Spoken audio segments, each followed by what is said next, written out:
राम श्री राम जय राम जय जय राम श्री राम जय राम जय जय राम राधे श्याम राधे श्याम जय जय राधे श्याम जय जय राधे श्याम।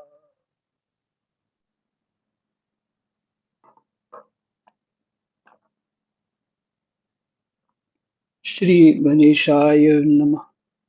श्री सीतारामाभ्यां नमः। श्री हनुमते नमः। श्री उमापते नमः। श्री गुरुवे नमः। सब संतन की जय जय जय जय सीताराम राधे श्याम। श्रीमद्भागवत महापुराण चतुर्थ स्कंद 15वां अध्याय।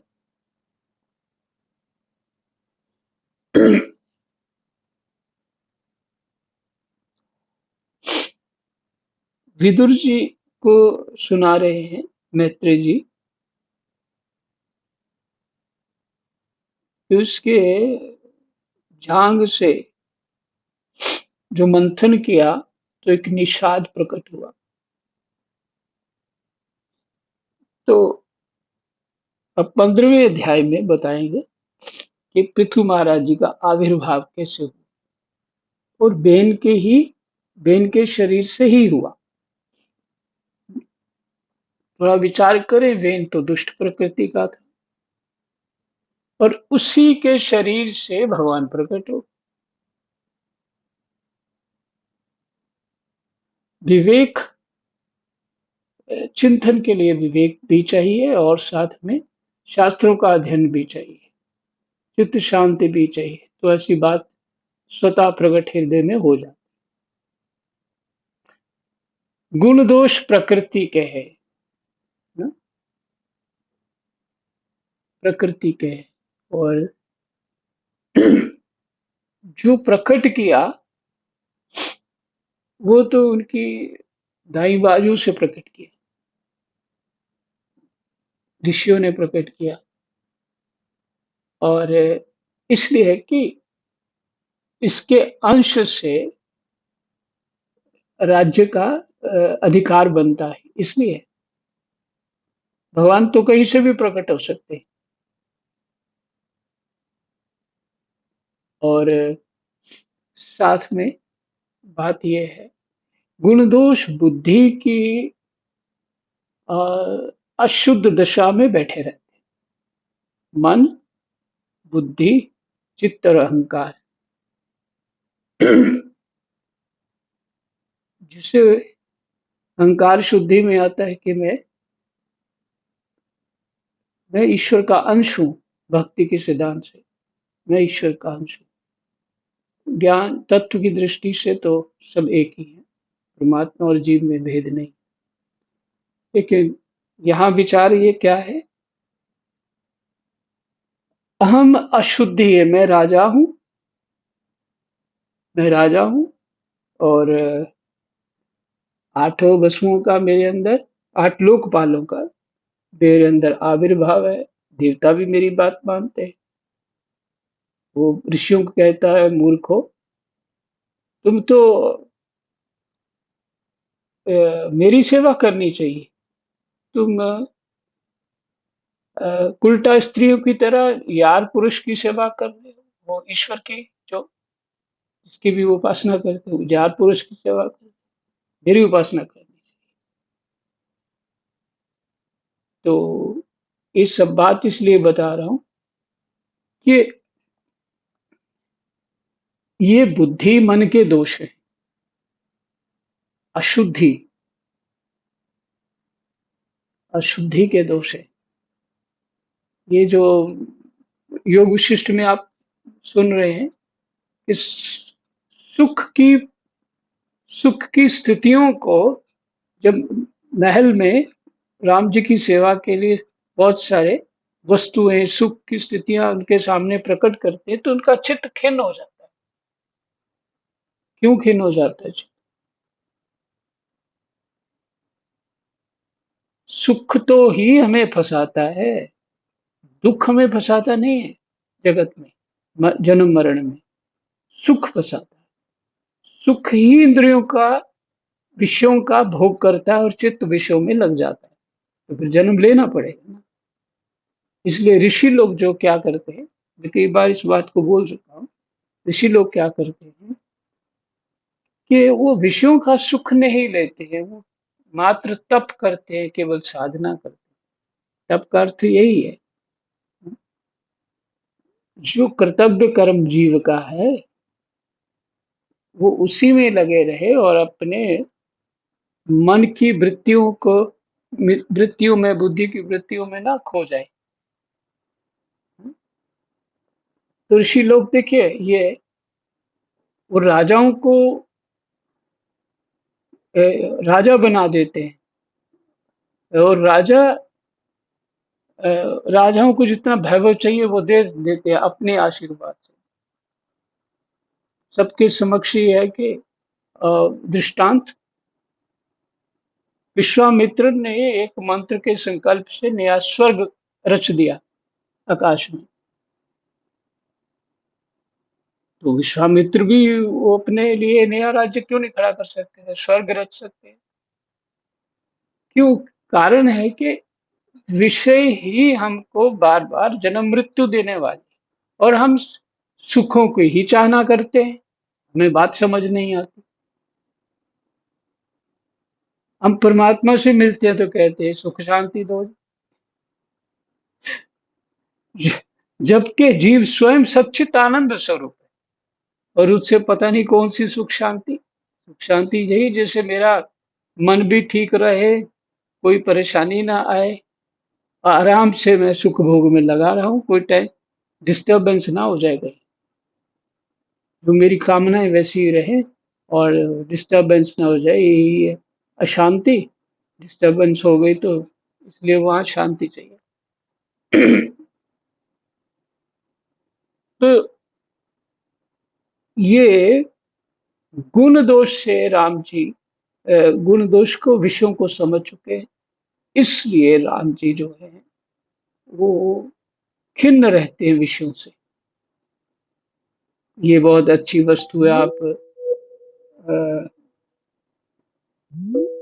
भाई क्या हुआ? हाँ, ये बहुत अच्छी, आप इसको इस अर्पण कर लीजिए, ले लीजिए, राम जी को देते हैं, इससे स्वास्थ्य ठीक रहता है आपका, तो राम जी खिन्न हो जाए। ये सुंदर जगह है, ये पुष्प है, ये सुंदर अवस्था है, आप इसमें बैठिए, ऐसा वो खिन्न हो जाते हैं। तो तात्पर्य उनको तत्व समझ में आ गया, इसलिए जिसको कहते हैं ना तत्व दृष्टि होना, वो उनको हो गई राम जी को। इसलिए योग शिष्ट पढ़ेंगे तो समझ में आएगा, और जो भी पढ़े ना शुरू से पढ़े उसको, और थोड़ा धीरज के साथ पढ़े,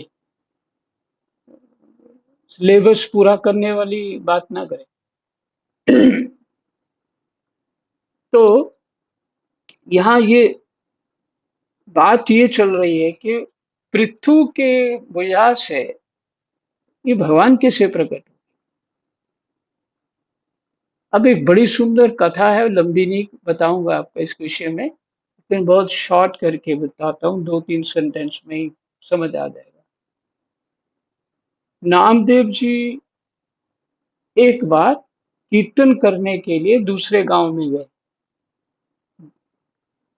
और वहां पे कीर्तन होता था, वो भी गए, और रात ज्यादा हो गई तो वहां पे वापस आ रहे थे। फिर रास्ते में एक भूत जो है उनको मिल गया, और वो कभी उनके सामने बड़ा लंबा हो जाता, कभी छोटा हो जाता, कभी कुछ ऐसे अजीब अजीब वो डराने लगा।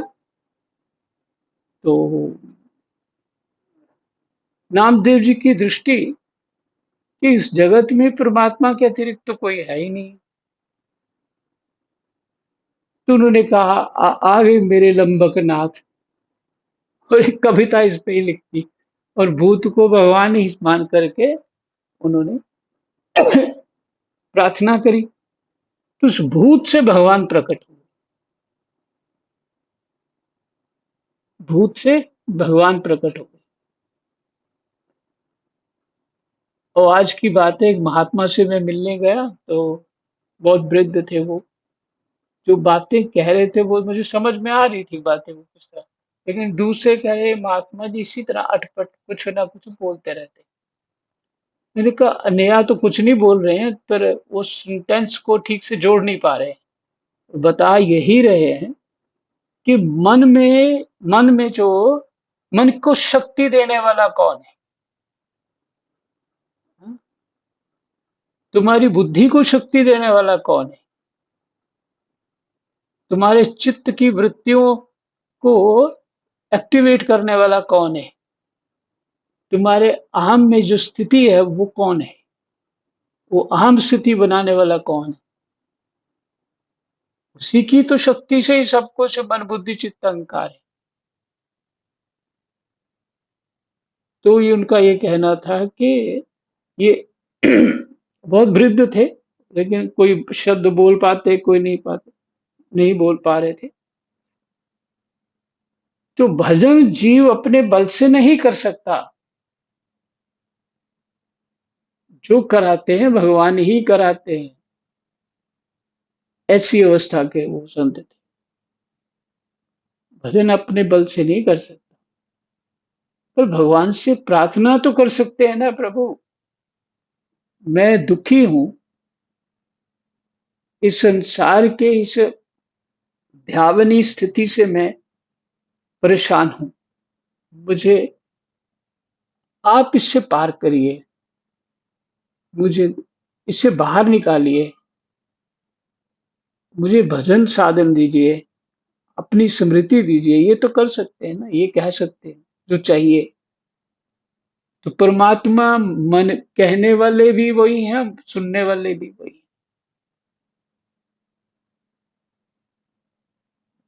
क्योंकि मन में भी वही है, बुद्धि में वही है, चित्त में भी वही है, अहंकार में भी वही है। उनके बिना, उनके अस्तित्व के बिना जीव ना अच्छे काम कर सकता ना बुरे कर सकता। इसलिए कुछ रहस्य ना बड़े गंभीर हो जाते हैं। तो सबके समझने सबको नहीं भी चाहिए, नहीं भी आनी चाहिए समझ। क्योंकि उसकी बुद्धि उस स्तर की नहीं होगी तो बुद्धि घबरा जाएगी, ये क्या है? तो इसलिए ये सब कुछ करता वही है, तुम हो ही नहीं।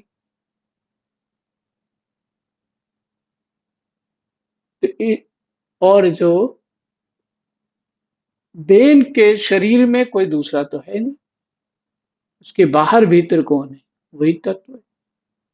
उस तत्व को यदि प्रहलाद के कहने से खंबे से प्रकट हो सकता है, तो बेन के शरीर से क्यों नहीं प्रकट हो सकता?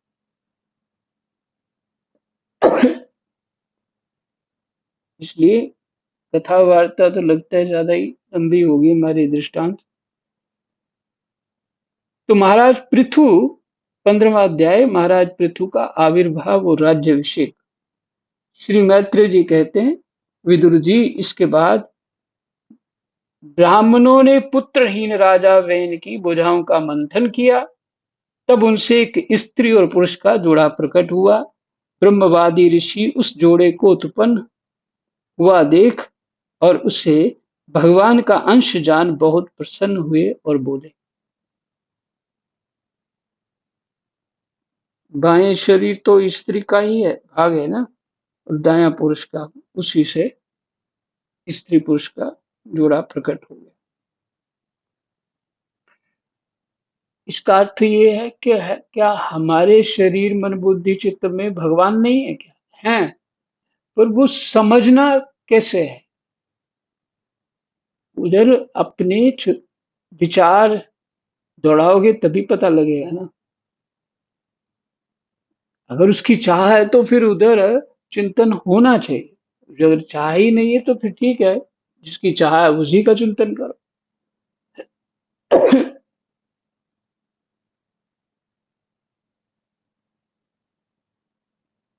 भगवान हमारे से दूर हो ही नहीं सकते और दूर हैं भी नहीं। हमारे मन जो निर्माण है वो परमात्मा की ही बल से हुआ पड़ा है, परमात्मा ही उसमें बल है। हमारी बुद्धि में भी परमात्मा बल है, हमारे चित्त भी परमात्मा ही बल है। नहीं तो चित्त नहीं चलेगा। और अहम में भी जो यहाँ तक पहुंच गए हैं उनको संसार की क्या गति समझ में,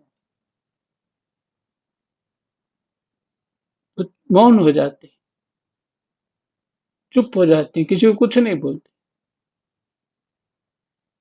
लोगों को लगेगा ये पागल हो गया, पर उन्होंने अपनी स्थिति को समझ लिया।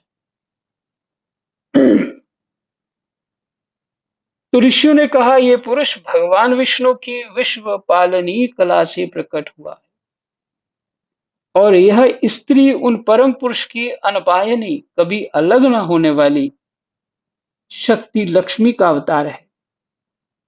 अनपायनी मैंने कभी अलग ना होने वाली। इसलिए हनुमान जी ने कहा मुझे अनपायनी भक्ति दीजिए, जो कभी मेरी भक्ति छूटे ना।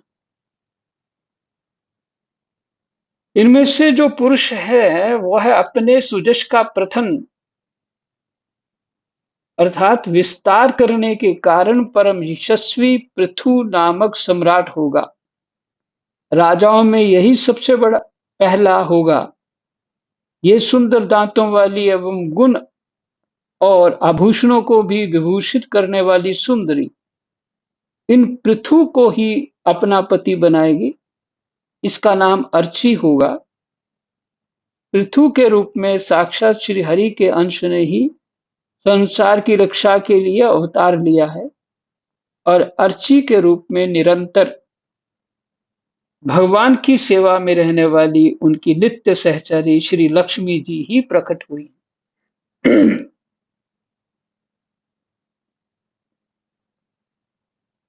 एक महात्मा से कुछ बात हो रही थी। देखो, वो सारा जीवन यही खोज करते रहते कि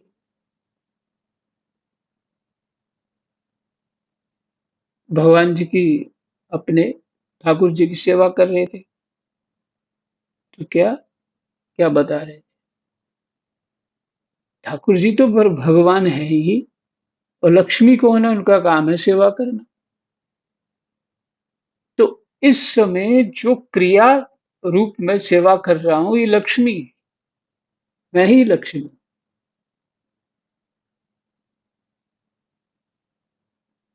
क्रिया जो है वो लक्ष्मी है क्योंकि वो सेवा है।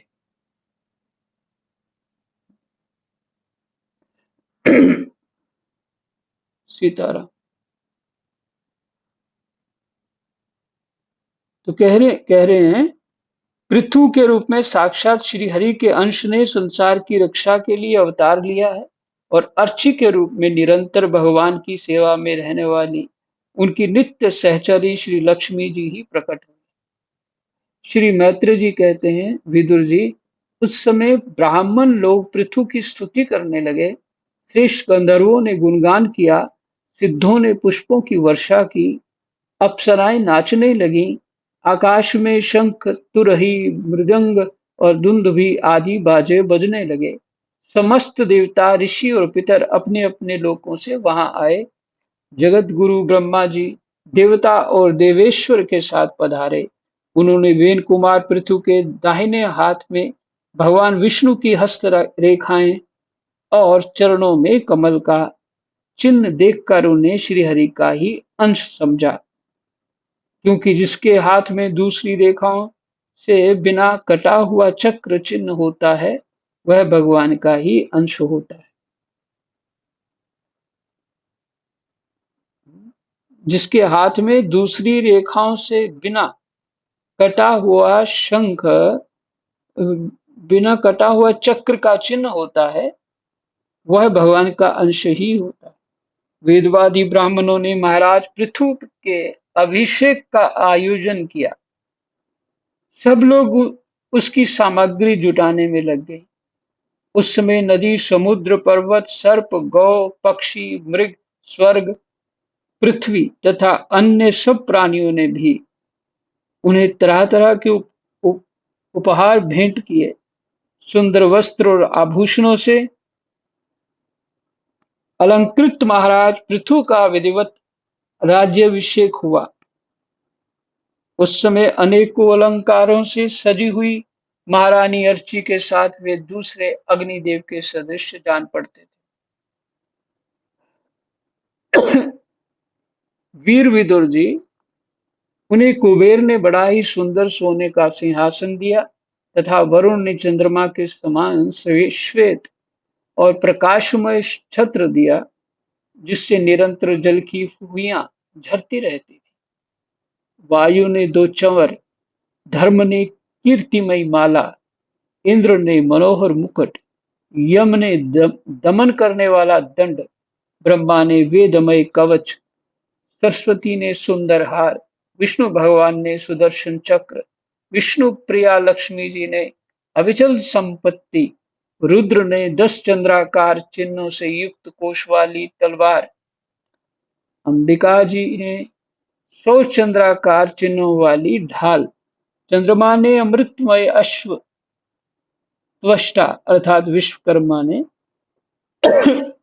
सुंदर रथ, अग्नि ने बकरे और गौ के सींगों का बना हुआ सुदृढ़ धनुष, सूर्य ने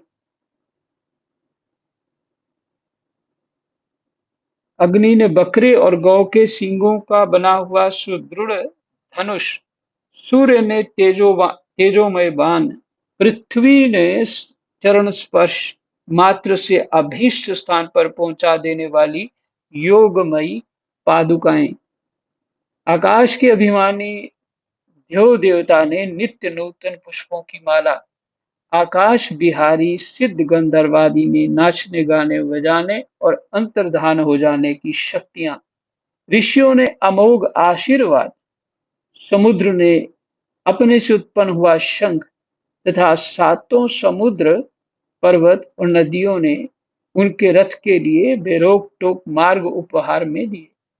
इसके पश्चात सूत, मागध और बंदीजन उनकी स्तुति करने के लिए उपस्थित हुए। तब उन स्तुति करने वालों का अभिप्राय समझकर वेन पुत्र परम प्रतापी महाराज पृथु ने हंसते हुए मेघ के समान गंभीर वाणी में कहा कि समय तो हो गया है, इसलिए गंभीर वाणी कल ही सुनाई देगी। आज यहीं विश्राम। कृष्णाय वासुदेवाय हरये परमात्मने प्रणतक्लेशनाशाय गोविन्दाय नमो